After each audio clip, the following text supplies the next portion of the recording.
GC classes में environmental science से competitive exam की तैयारी करने वाले सभी स्टूडेंट्स का स्वागत है। तो देखिए, हमारी अब तक की जो इकोसिस्टम की जो क्लासेज चल रही थी यूनिट 3 की, उनके अंतर्गत हमने इकोसिस्टम की एक क्लास में तो ये डिस्कस किया था कि जो भी इकोसिस्टम की स्ट्रक्चर क्या होती है, स्ट्रक्चर ऑफ इकोसिस्टम क्या था, जिसमें हमने दो चीज़ें देख ली थी, बायोटिक कंपोनेंट और एबायोटिक कंपोनेंट। ठीक है, बायोटिक कंपोनेंट में हमने जो भी देखा था, प्रोड्यूसर क्या होते हैं, कंज्यूमर क्या होते हैं, इन सब चीज़ों को डिस्कस कर लिया था। उसके बाद हमने इकोसिस्टम के फंक्शंस देखे थे। इकोसिस्टम के फंक्शन के अंदर हमने बात की थी भाई प्रोडक्टिविटी की। इकोसिस्टम के ध्यान रखना, दो तो इसके स्ट्रक्चरल कंपोनेंट होते हैं, बायोटिक और एबायोटिक। फंक्शन बेसिकली इसके कितने फंक्शन होते हैं? 4 फंक्शन परफॉर्म करता है इकोसिस्टम।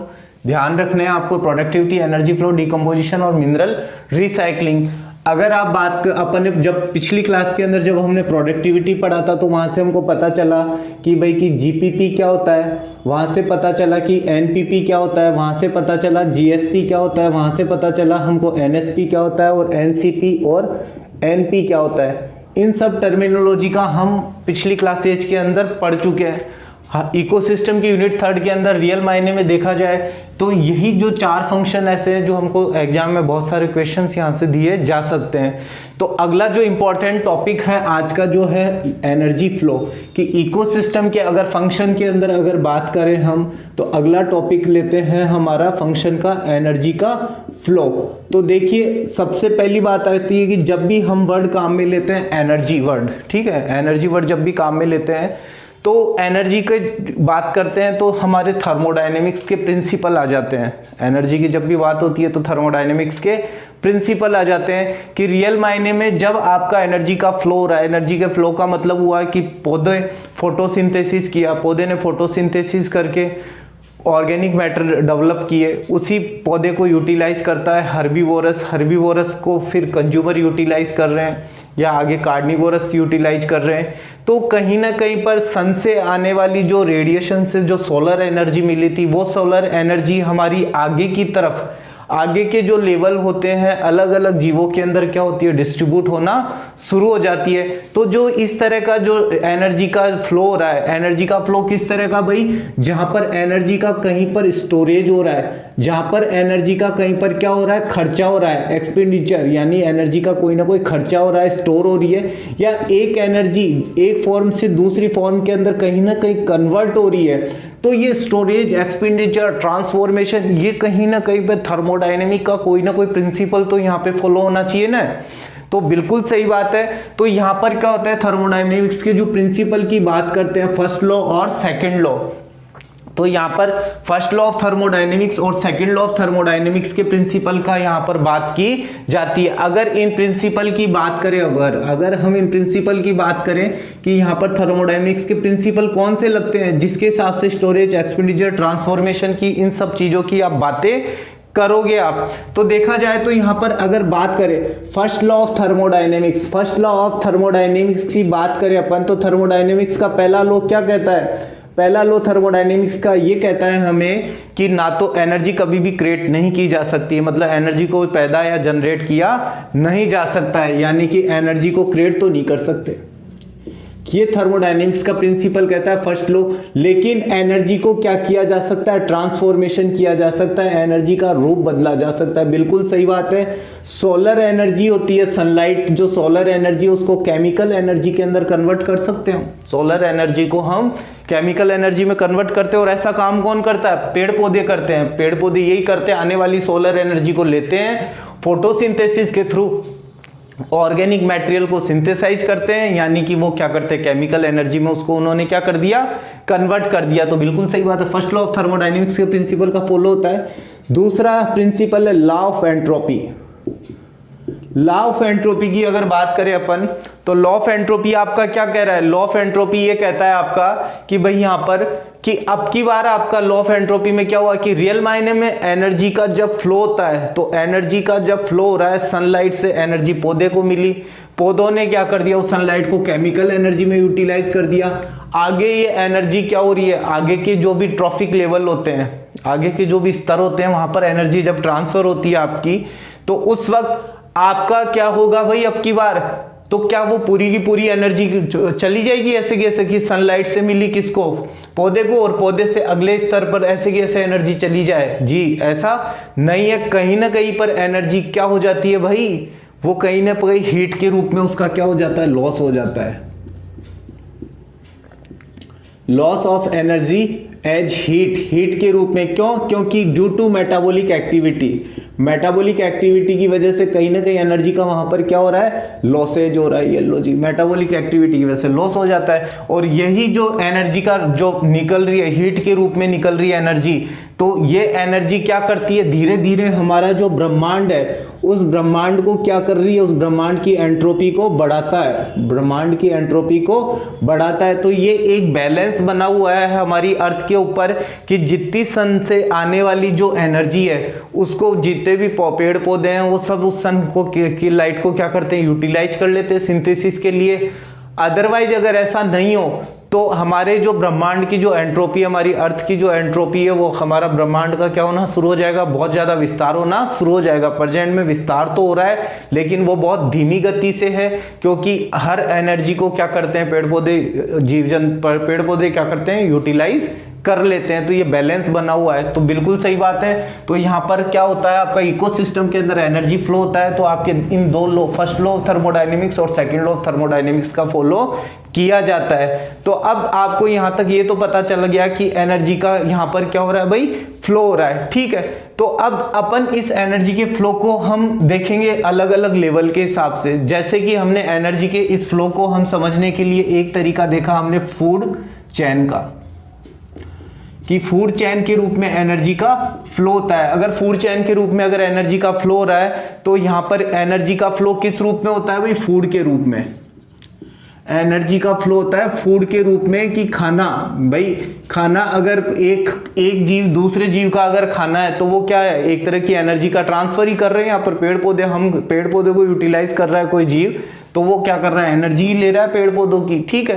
तो बिल्कुल सही बात है, यहाँ पर एनर्जी का फ्लो होता है in the form of the food के रूप में। ये फूड चेन के अंदर जो एनर्जी का फ्लो होता है, ध्यान रखना, फूड चेन के अंदर जो एनर्जी का फ्लो होता है वो किस रूप में होता है, यूनिडायरेक्शनल, एक दिशीय। इंपॉर्टेंट बात है, एग्जाम में इस तरह के क्वेश्चन पूछे गए हैं। तो यूनिडायरेक्शनल फ्लो होता है एक दिशीय फूड चेन के अंतर्गत, सही बात है। अब इस तरह का जो फूड एनर्जी का ट्रांसफर कर दो या फूड मटेरियल का ट्रांसफर कर दीजिए, एक ही बात है। तो इसके लिए फूड चेन में क्या होते हैं, अलग अलग स्तर होते हैं। T1 का मतलब हमेशा अपन ने क्या माना है, प्रोड्यूसर। T2 का मतलब मान लिया कि अब की बार प्रोड्यूसर को यूटिलाइज करने वाला कंज्यूमर, यानी आपका प्राइमरी कंज्यूमर, ठीक है। इसके बाद में अगर बात करें T3 का मतलब हो गया इसको यूटिलाइज करने वाला सेकेंडरी कंज्यूमर। T4 का मतलब हो गया आपका टेरिटरी कंज्यूमर, और T5 का मतलब क्या हो गया आपका टॉप कंज्यूमर। यही है आपके level. T1 producer, T2 primary consumer, T3 secondary consumer, T4 territory consumer, T5 क्या हो गया आपका टॉप कंज्यूमर हो गया, बराबर बात है।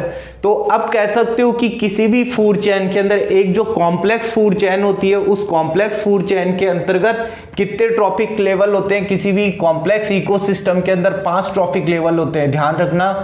कॉम्प्लेक्स इकोसिस्टम बोल दीजिए, किसी भी कॉम्प्लेक्स इकोसिस्टम के अंदर कितने लेवल हो सकते हैं, 5 ट्रॉफिक लेवल हो सकते हैं। ये लो जी पहली बात, इस तरह के कितने लेवल हो सकते हैं भाई, 5 ट्रॉफिक लेवल हो सकते हैं, बिल्कुल सही बात है।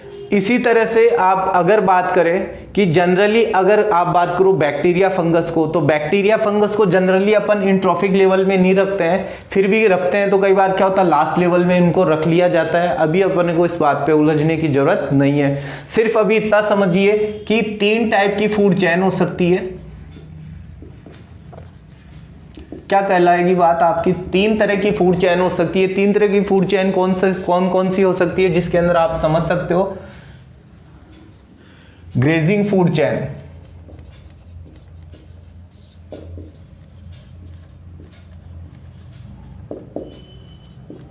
क्या बोलोगे भाई, ग्रेजिंग फूड चेन एक हो सकती है। इसी तरह से, इसी का मतलब है टाइप एक ही है, इसी को मान लीजिए प्रीडेटर फूड चेन, ये लो, यही बोलोगे आप, प्रीडेटर फूड चेन आपका। तो देखिए थोड़ा सा समझिए बात को, ग्रेजिंग फूड चेन या प्रीडेटर फूड चेन है, ठीक है। अब ये जो आपकी फूड चेन है इस तरह की, इसके अंदर एनर्जी का सोर्स क्या रहता है? हमेशा सोलर रेडिएशन, है ना, सनलाइट। ये सनलाइट के ऊपर डिपेंड रहता है। सोलर से इनको क्या मिलती है भाई? एनर्जी मिलती है यहाँ पर। अगर आप थोड़ा सा एग्जाम्पल को अगर समझे, एग्जाम्पल ले लिया इस फूड चेन को समझ लेगा एक्वेटिक इकोसिस्टम के अंतर्गत, ठीक है।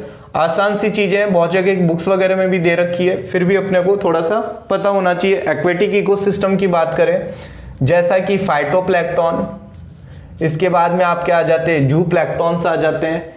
इन जू प्लैंक्टन्स को खाने के लिए फिर क्या कौन आ जाते हैं? क्रस्टेशियन आ जाते हैं, स्मॉल फिश आ जाती है, लार्ज फिश आ जाती है, ठीक है। और ऐसी जब स्मॉल फिश, लार्ज फिश है, इनको भी कौन खा जाता है? आगे क्रोकोडाइल, ठीक है। ये एक सिंपल अपन ने फूड चेन उठाई है।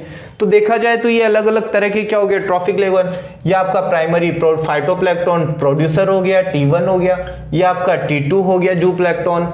इसके बाद में जो आपके क्रस्टेशियन वगैरह हैं, ये सब आपके क्या हो गए? यहाँ पर क्रस्टेशियन, स्मॉल फिश आपके T3 हो गए, आपके मान लीजिए सेकेंडरी कंज्यूमर हो गया। लार्ज फिश आपकी मान लीजिए टेरिटरी कंज्यूमर हो गया, और क्रोकोडाइल आपका क्या हो गया? टॉप कंज्यूमर T5 हो गया, ठीक है। ये कोई फिक्स चीज नहीं है, T1 इसको माना, T2, T3, T4, ठीक है। ये जैसा रहेगा फूड चेन उसी हिसाब से इनको अपन मान सकते हैं। कहने का मतलब ये हुआ कि इस तरह की जो फूड चेन होती है उसके अंदर फूड मटेरियल देखा जाए तो एक जीव दूसरे जीव के ऊपर क्या होता जा रहा है? डिपेंडेंट होता जा रहा है, और इस चीज को क्या बोलते हैं? Food chain. तो इकोलॉजी के अंदर जब हम इस तरह की इकोसिस्टम को समझना पड़ता है तो इस तरह की फूड चेन को वहां पर डिजाइन किया जाता है। इसी तरह से जब हम बात करते हैं यहाँ पर घास के केस में, जैसे घास लैंड के अंदर क्या होता है भाई? जैसे कि अब अगर बात करें अपन, घास को यूटिलाइज करने का काम कौन करते हैं? ग्रॉस हॉपर, ठीक है। और ऐसे ग्रॉस हॉपर को यूटिलाइज करने का काम कौन कर देता है भाई? फ्रॉग, ठीक है। फ्रॉग को अगर देखा जाए कौन यूटिलाइज कर सकता है? स्नैक। और स्नैक को कौन खा सकता है? पिकॉक।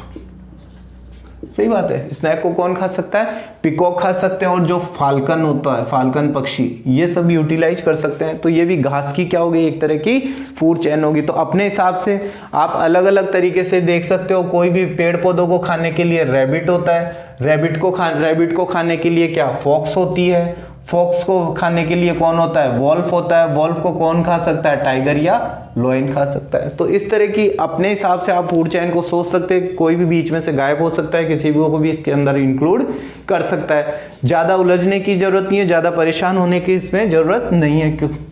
इसी तरह से जो अगली आती है आपकी पैरासाइट फूड चेन, क्या कहलाती है अपनी? अगला क्या आता है आपका? Parasitic food chain. Parasitic food chain की अगर बात करें हम, पैरासाइटिक फूड चेन की बात करें तो अब की बार क्या बोल रहे हो? इसके अंदर परजीवी, किसके ऊपर डिपेंड है भाई? परजीवी के अंदर। तो क्या होता है कि जनरली जैसे यहां पर कोई प्रोड्यूसर हो सकता है, उस प्रोड्यूसर पे डिपेंड होने वाला कोई बिगर ऑर्गेनिज्म, कोई प्रोड्यूसर है जैसे कोई पौधा हो गया, उस पौधे पे डिपेंड होने वाला कौन हो गया? बिगर ऑर्गेनिज्म हो गए। और इसको खाने वाला छोटा सा क्या हो गया आपका? पैरासाइट हो गया, स्मॉलर ऑर्गेनिज्म। ये लो, तो समझ में भी आ गई बात कि प्रोड्यूसर को खाने बिगर ऑर्गेनिज्म को खाने वाले कौन हो गए? आपके स्मॉलर ऑर्गेनिज्म हो गए। बिल्कुल सही बात है। तो इस तरह का अगर एग्जाम्पल उठा जाए, जैसे प्रोड्यूसर तो कौन हो गया आपका? ट्री हो गया, इसको यूटिलाइज करने वाला बर्ड्स हो गया, और बर्ड्स पे डिपेंड होने वाले क्या हो गए? पैरासाइट, जो कि क्या होते हैं? स्मॉल ऑर्गेनिज्म होते हैं। तो इसको क्या बोल सकते हैं अपन? सिंपल सा पैरासाइटिक फूड चेन भी हम इसको बोल सकते हैं। सही बात है। अब इसके बाद अगर हम बात करें, जैसे अगर हम बात करें इसके बाद जैसे कि आपने ग्रेजिंग फूड चेन बोल दिया, 3 तरह के फूड चेन के अंदर, दूसरा आपका पैरासाइटिक फूड चेन हो गया। तीसरी अगर हम बात करें यहाँ पर, तीसरा अगर हम बात करें तो तीसरा यहाँ पर क्या हो सकता है? Detritus food chain. Detritus food chain. Detritus food chain का मतलब अब की बार क्या रहा है यहाँ पर कि अपघटनकारी, यानी कि यहाँ पर क्या हो रहा है? अपघटन हो रहा है। अपघटन का मतलब जो भी डेड ऑर्गेनिज्म होते हैं उसको क्या करते हैं? अपघटित कर दिया जाता है, यूटिलाइज कर दिया जाता है डेड ऑर्गेनिक मटेरियल को। डेट्रिटस, डेट्रिटस का मतलब डेड ऑर्गेनिज्म वगैरह, डेड जो भी डेड बॉडी को यूटिलाइज कर लिया उसको, ठीक है। और यूटिलाइज करके फिर उसका जो पार्ट बना डेट्रिटस, उसको जैसे कंज्यूम करता है कोई अर्थवर्म, ठीक है। डेड एनिमल हो सकता है, डेड प्लांट हो सकता है, उसका जो बन रहा है डेट्रिटस, इसको हम डिकम्पोजिशन वाले पार्ट के अंदर अच्छे से समझेंगे कि डेट्रिटस कैसे बनता है। अभी इतना ही ध्यान रखना है। डेट्रिटस अर्थवर्म को यूटिलाइज करने के लिए कौन हो सकते हैं भाई, आपके स्पैरो, ठीक है। और स्पैरो को कौन खत्म कर सकता है भाई, स्पैरो को फाल्कन, येलो सा। तो ठीक है, तो इस तरह से हम कह सकते हैं कि भाई कि इस तरह का एक हमने क्या बना दिया है, यहाँ पर एक फूड चेन को यहाँ पे डेवलप कर लिया है यहाँ पर, ठीक है। तो डेट्रिटस टाइप की जो फूड चेन होती है जनरली क्या होती है कि इसमें एनर्जी का फ्लो क्या होता है, स्लो होता है। ध्यान रखना, इसमें एनर्जी का फ्लो कैसा रहता है, स्लो होता है, ठीक है। एमसीक्यू पर्पज से थोड़ी सी इंपॉर्टेंट बात है यहाँ पर, ठीक है। तो अब देखिए क्या हुआ कि यहाँ पर देखा जाए तो ये indirectly depend on light, indirectly depend on light, क्योंकि अगर यहाँ पे सीधा अगर प्लांट होता है, अगर यहाँ पे लिविंग प्लांट होता है तो सीधा वो सनलाइट पे डिपेंड हो जाता है, लेकिन यहाँ पर क्या बन चुकी है, डेट्रिटस बन चुकी है, तो इनडायरेक्टली डिपेंड ऑन लाइट, ठीक है। अगर सीधा अगर यहाँ पे लाइव प्लांट होता तो अगर डायरेक्टली डिपेंड ऑन लाइट हो जाता, लेकिन ये डेट्रिटस बन चुका है तो क्या बोलोगे, इनडायरेक्टली डिपेंड ऑन लाइट हो गया आपका, सही बात है। तो ये आपकी क्या थी, फूड चेन थी, जिसके अंदर हमने ये कुछ इस तरह के होते हैं, इनमें से कई बार क्वेश्चन वगैरह फ्रेम कर लिया जाता है, आसान क्वेश्चन होता है, ज़्यादा कोई दिक्कत इसमें नहीं आती है। इसी तरह से जो अब बात करते हैं अपना एक जो बात करा एनर्जी फ्लो के अंदर, हमने एनर्जी फ्लो का क्या तरीका हो गया भाई, फूड चेन हो गया। ऐसी फूड चेन मिलके क्या बना लेती है, बी, अगला क्या बोलोगे आप, फूड वेब, सही बात है। बहुत सारी, क्योंकि इकोलॉजी इकोसिस्टम के अंदर ऐसा तो है नहीं कि बिल्कुल सीधी की सीधी चेन बनती जाएगी, नहीं, क्योंकि ऐसी बहुत सारी फूड चेन क्या करती है, कॉम्प्लेक्स हो जाती है। जितनी फूड चेन आपस में कॉम्प्लेक्स होती जाती है, आपका इकोसिस्टम उतना ही ज्यादा क्या होता है, स्टेबल और परमानेंट होता है। आपका इकोसिस्टम उतना ही क्या होता है, स्टेबल और परमानेंट होता है। ये लो जी साहब को, तो फूड चेन जितनी आपस में एक दूसरे से जुड़ी होगी, इकोसिस्टम में स्टेबिलिटी या परमानेंट भी उतना ही होता है। तीसरे नंबर पे जो बात करते हैं इकोलॉजिकल पिरामिड्स, क्या बोलोगे भाई, तीसरे नंबर पे बोलोगे आप इकोलॉजिकल पिरामिड्स। जो बताने वाला सबसे पहले कौन था आपका, आल्टन, चार्ल्स एल्टन था। चार्ल्स एल्टन ने इकोलॉजिकल पिरामिड्स की बात की थी। किसके बेस पे बात की थी भाई, नंबर के बेसिस पे भी बात की थी इन्होंने बात करती थी, बायोमास के बेसिस पे भी बात कर दी थी इन्होंने कि भाई नंबर के बेस पे पिरामिड कैसे होते हैं, बायोमास के बेसिस पे कैसे होते हैं, एनर्जी के बेस पे पिरामिड कैसे होते हैं, ठीक है, एनर्जी के बेस पे पिरामिड कैसे होते हैं। तो ध्यान रखना, आपको थोड़ा सा यहाँ पे ध्यान रखने की बात है कि अगर आपको ध्यान रखा जाए हमेशा कि नंबर के बेसिस पे पिरामिड का मतलब क्या देखोगे आप, तो पिरामिड आपके कुछ इस तरह के बन सकते हैं, पिरामिड आपके कुछ इस तरह के बनता है। अगर इस तरह का पिरामिड बोलते हैं तो इसको बोलते हैं अपराइट या इरेक्ट, अपराइट या इरेक्ट पिरामिड बोल सकते हैं, ठीक है। तो इस तरह का नंबर के बेसिस पे अपराइट या इरेक्ट पिरामिड बन गया आपका, क्या बन गया, इरेक्ट या अपराइट वाला पिरामिड बन गया नंबर के बेस पे, तो कोई दिक्कत नहीं है, लो जी, सही बात है। तो यहां पर हो गया। ऐसा कब होता है कि भाई जब आपका पहला ट्रॉफिक लेवल है, ये जो आपका T1 ट्रॉफिक लेवल है, ये मान लीजिए आपके बाद के ट्रॉफिक लेवल है T2 T3 जो भी है, तो इस तरह के ट्रॉफिक लेवल बनते जाते हैं और आपका ऐसा बन रहा है तो इसको अपराइट या इरेक्ट बोलोगे। अगर दूसरी तरफ मान लीजिए आपका ऐसे बनता है T1 T2 जो भी T3 T4 है, तो इसको बोलते हैं अपन इन्वर्टेड यानी उल्टा, ठीक है, इन्वर्टेड यानी उल्टा। और ये इस तरह के बनते हैं जिनको क्या बोलते हैं अपन, सीधा बोलते हैं, सही बात है। तो सीधा इकोसिस्टम भी हो गया और उल्टा इकोसिस्टम भी हो गया। तो देखा जाए अगर नंबर के बेस पे देखें तो घास का जो इकोसिस्टम है, घास लैंड के बेस पे जो इकोसिस्टम है वो कैसे होते हैं, अपराइट होते हैं। एक्वेटिक इकोसिस्टम को देखें तो वो कैसे होते हैं, अपराइट होते हैं। तो ध्यान रखना, डायरेक्ट याद कर लेना, ज्यादा दिमाग लगाने की जरूरत नहीं है, बाकी इसको आप समझ भी सकते हैं कि क्यों ये अपराइट होते हैं नंबर के बेसिस पे, क्योंकि घास और फाइटोप्लैंक्टन क्या होती है, संख्या में बहुत ज्यादा होती है एज कंपेयर टू लार्जर के कंपैरिजन में, ठीक है।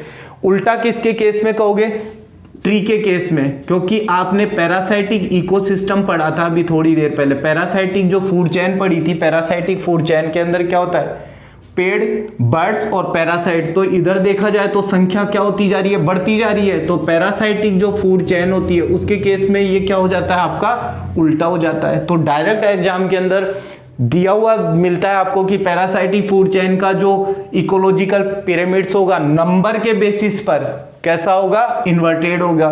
ठीक है, संख्या के बेसिस पर घास या एक्वेटिक इकोसिस्टम है उसका कैसा होगा, नंबर के बेसिस पे आपका सीधा ये होगा। ठीक है, बाकी आप एक एक टॉपिक लेवल पे आप सोच सकते हो, लेकिन एग्जाम में इतना टाइम नहीं होता है। ठीक है, कि एक एक को सोचने बैठ गए तो आपका पेपर भी कंप्लीट नहीं होगा। इसी तरह से यहाँ पर नंबर के बेस पे आता है एक स्पिंडल। स्पिंडल का मतलब होता है आपकी बार आपका इकोसिस्टम कुछ इस तरह से ट्रॉफिक लेवल बनते हैं, T1, T2 और T3। तो आपको ज्यादा उलझने की जरूरत नहीं है। तो इस तरह का स्पिंडल जो इकोसिस्टम होता है, ये जो आपको दे रखा है, ये होता है ट्री इकोसिस्टम के अंदर ही होता है, लेकिन कब होता है, प्रीडेटरी। कब होता है आपका, प्रीडेटरी होता है तब। ठीक है, अदरवाइज है ना आपका स्पिंडल शेप की जरूरत नहीं है। तो आपको सिर्फ ध्यान रखने की बात है कि कब आपका अपराइट है, कब इन्वर्टेड है, कब आपका स्पिंडल शेप है। ठीक है, इसी तरह से जब हम बात करते हैं किसके बेस पे भाई, बायोमास के बेस पे, तो जाहिर सी बात है बायोमास के बेस पे भी वही है। पिरामिड की बात करो अपराइट, और कब आपका इन्वर्टेड, यही बात बोलोगे भाई, कब तो आपका अपराइट होगा, कब आपका पिरामिड होगा। तो थोड़ा सा सोच के देखिए, अगर आप अपराइट की बात करो, अगर आप अपराइट की बात करो यहाँ पर, तो बायोमास के बेस पे अपराइट कब हो सकता है, जो आपके प्रोड्यूसर है उनका क्या होना चाहिए, आपका वजन बहुत ज्यादा होना चाहिए। तो ट्री इकोसिस्टम के अंदर क्या होता है, पेड़ को खाने वाले हम जैसे, और हमारे को फिर हमारे जैसों से ऊपर की तरफ अगर इकोसिस्टम के अंदर बढ़ते जाओगे आप अलग अलग लेवल पर, तो जैसे बायोमास के बेस पे बढ़ जाओ। जैसे ट्री के केस में हमने देखा था ना कि भाई ट्री को कौन खाता है, बर्ड्स खाते हैं। बर्ड्स को कौन खाता है, पैरासाइट खाता है। तो वजन क्या होता जा रहा है भाई, धीरे धीरे इधर वजन क्या होता गया भाई, कम होता जा रहा है। तो बायोमास क्या हो गया भाई, यहाँ पर कम हो गया। लेकिन ट्री के केस में कौन सा वाला भाई, पैरासाइटिक। ठीक है, पैरासाइटिक है तो ये हमेशा क्या रहेगा, आपका अपराइट रहेगा। ठीक है, इसी तरह से घासलैंड के केस में भी आपका कैसा है भाई, घास क्या होती है भाई आपकी, घास के केस में भी यही रहेगा आपका सिस्टम। कैसा इकोसिस्टम भाई, अपराइट टाइप का हो गया बायोमास का इकोसिस्टम। ठीक है, क्योंकि घास के बाद रैबिट के बाद फॉक्स के बाद क्या हो गया आपका, लॉयन हो गया, येलो सब अपराइट हो गया। इन्वर्टेड वही आपका उल्टा। इन्वर्टेड का मतलब क्या होता है आपका, उल्टा का मतलब क्या हो गया भाई, यहाँ पर उल्टा इक्वेटिक इकोसिस्टम के अंदर। उल्टा किसके अंदर हो गया भाई, एक्वेटिक इकोसिस्टम के अंदर। इसको क्या बोलोगे, इन्वर्टेड, यानी एक्वेटिक इकोसिस्टम में क्या हो जाता है, ये उल्टा हो जाता है। क्योंकि फाइटोप्लैंक्टन, जूप्लैंक्टन और उसके बाद में क्या जाती है, बड़ी बड़ी स्मॉल फिश, लार्ज फिश। तो जाहिर सी बात है फाइटोप्लैंक्टन, जूप्लैंक्टन का तो क्या रहता है, वजन कम रह जाता है। और जो बड़ी बड़ी फिशेज होती है उनका वजन क्या होता है, बहुत ज़्यादा होता है। इसलिए इसके पिरामिड तो क्या होते हैं, उल्टे होते हैं एक्वेटिक इकोसिस्टम में, जबकि इसके पिरामिड कैसे होते हैं, सीधे होते हैं। एनर्जी के केस में एक बहुत इंपॉर्टेंट बात है, क्योंकि एनर्जी के केस में चलता है 10% लिंडमान रूल। 10% लिंडमान रूल ये कहता है कि अगर बात करें अपन पेड़ पौधों से अगर अलग अलग लेवल पे जब जीव जाते हैं तो सबसे ज़्यादा एनर्जी सीधी सोलर एनर्जी कौन ऑब्टेन करता है, आपका पेड़ पौधे। तो मान लीजिए ये 100% अगर एनर्जी ले रहा है तो ये कंज्यूमर तक आपकी क्या होती जाएगी, 90% एनर्जी क्या होती जाएगी, कम होती जाएगी। और ये धीरे धीरे क्या होती है, इसकी संख्या कम होती जाएगी। तो आपकी यहाँ पर पेड़ क्या करेगा, 90% तो क्या कर देगा, कंज्यूम, और 10% को क्या करेगा, आगे ट्रांसफर। तो लिंडमान का 10% रूल यही कहता है कि एनर्जी क्या होती है, हमेशा आगे के लेवल पे क्या होती है, घटती जाती है। हमेशा क्या होती है, घटती जाती है। इसलिए इसका पिरामिड हमेशा कैसे होते हैं भाई, अपराइट। हमेशा इसके पिरामिड कैसे होते हैं, अपराइट होते हैं। क्योंकि नीचे के लेवल पे एनर्जी ज्यादा होती है, ऊपर के लेवल पे एनर्जी क्या होती है, कम होती है। तो इसके पिरामिड हमेशा क्या होता है, ऑलवेज अपराइट। 50 बार एग्जाम के अंदर पूछा हुआ क्वेश्चन है, एनर्जी का जो पिरामिड बनता है कैसा होता है भाई, वो आपका हमेशा अपराइट कंडीशन में होता है। क्योंकि 90% एनर्जी कंज्यूम हो जाती है, अगले स्तर पे कितनी जाती है, 10% होती है। तो देखा जाए तो लॉयन क्या होता है, लॉयन फिजिकली तो कैसा होता है भाई, शेर। फिट होता है, लेकिन इकोलॉजिकली अगर देखा जाए तो इकोलॉजिकली सबसे वीक कौन होता है? लोएन होता है। तो जितने भी टॉप लेवल के कंज्यूमर होते हैं उसमें एनर्जी का ट्रांसफर क्या होता है? लिंडमान के नियम से कम होता जाता है, और वो इकोलॉजिकली टॉप कंज्यूमर हमेशा क्या होते हैं? वीक होते हैं। तो इस तरह से हमको जो दे रखा था आज का जो टॉपिक था उसमें हमने क्या देखा था? एनर्जी का फ्लो को समझा था। आगे की क्लासेज के अंदर हम देखेंगे डिकम्पोजिशन या मिनरल रिसाइकलिंग क्या होती है। इंपॉर्टेंट बातें थी, आपको अच्छे से ये ध्यान में रहना चाहिए। अगर आपको डायरेक्ट भी अगर ये याद है तो आप डायरेक्ट इन चीज़ों को याद करके वहाँ पे सीधा क्वेश्चन को अटेम्प्ट कर सकते हो, ठीक है। अदरवाइज आपको डायग्राम बना के अगर कुछ पूछा जाता है तो उसकी प्रैक्टिस हम आगे की क्लासेज में आपको करवा देंगे कुछ एक क्वेश्चन के थ्रू, जिससे पता लग जाए कि बीच में अगर दे दिया जाए तो किस तरह से यहाँ से क्वेश्चन का फॉर्मेशन किया जा सकता है। तो आज की क्लास में इतना ही रखते हैं। नमस्कार, धन्यवाद।